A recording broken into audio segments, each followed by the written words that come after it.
Nexus has just been discovered, and things are about to get real. The last 2 years in the MMO genre have seen more AAA titles than ever before be released to enjoy a brief moment in the sun before engagement wanes and they're forgotten, doomed to rot in the free-to-play graveyard. It's been over 8 years since World of Warcraft rose to dominance and no one's yet managed to steal its throne, but that could all be about to change. Enter WildStar, the first project from Carbine Studios.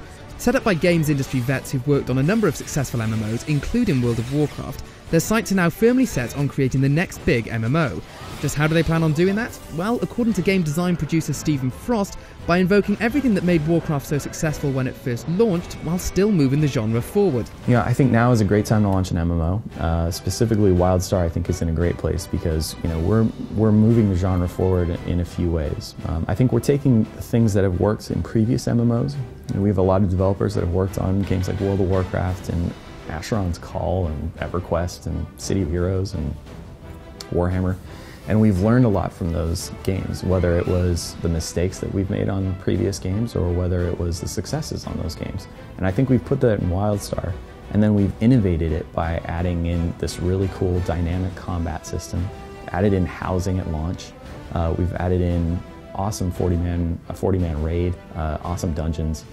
We have this content that I think will keep people playing for not only months but years. And I think it's a great time to add the WildStar name to that genre list. Set on the newly rediscovered world of Nexus, WildStar tasks players with choosing between two factions, either the roguish exiles or the galactic empire of the Dominion. Once that choice is made, it's up to you to aid your side in their quest to discover the secrets of a legendary planet that's been lost for millennia. The game includes 6 classes to choose between, most of which are pretty standard MMO fare. Whether you opt for the stealth-focused Stalker, Magical Esper, or something else entirely though, you'll be playing within the confines of the familiar Holy Trinity system. That is, you'll be specialising as a healer, damage dealer, or tank, someone who soaks up damage to keep the rest of your group alive. Flexibility is built into the class system though, as careful skill selection will allow most classes to switch between 2 of these roles. So far, so familiar. In addition to faction, class and race though, WildStar also gives you the option to choose your character's path, and this is where the innovation really starts to show. By choosing to be an explorer, scientist, soldier or settler when you create your character, unique quests and gameplay aspects will be unlocked to enhance the elements you enjoy playing most. Whichever one you pick will alter how you accrue experience, so whether you prefer to level by learning about lore or killing things, the game's got you covered. In terms of combat, anyone who's fond of more Twitch-based offerings found in games like Guild Wars 2, Terra or Devil May Cry will find a lot to like. Sprinting, dodging and jumping your way out of trouble are the focus here, and Carbine has already promised making headway at higher levels will require serious amounts of skill.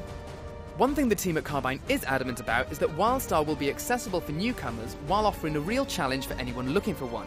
Anyone complaining that modern MMOs are either too easy or devoid of content when it comes to max level shouldn't find any issues here, with the team promising player versus player battlegrounds, arenas, veteran difficulty dungeons, and even a vanilla Warcraft-style 40-man raid to keep you occupied.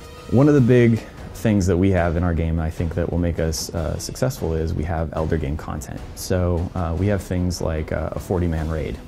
We have other dungeons that start at level 50. We also have veteran versions of leveling dungeons that are only available at endgame. However, in dungeons and things like PvP at the later Elder Game stuff, that's going to be where the difficulty hits. And that 40-man raid that we're putting together is not easy. Somebody asked me if there's going to be a veteran version of the 40-man raid, but it is veteran, like super brutal. With a veritable pool of veteran talent, it seems pretty much a given that if WildStar had launched 7 years ago, it would have made serious waves. As it stands though, it's still unclear if the game will pack enough punch to make the stilted MMO marketplace sit up and take notice. The early signs are promising, but only time will tell if the game not only has the ideas, but the execution it needs to make it more than the next failed WoW clone. Class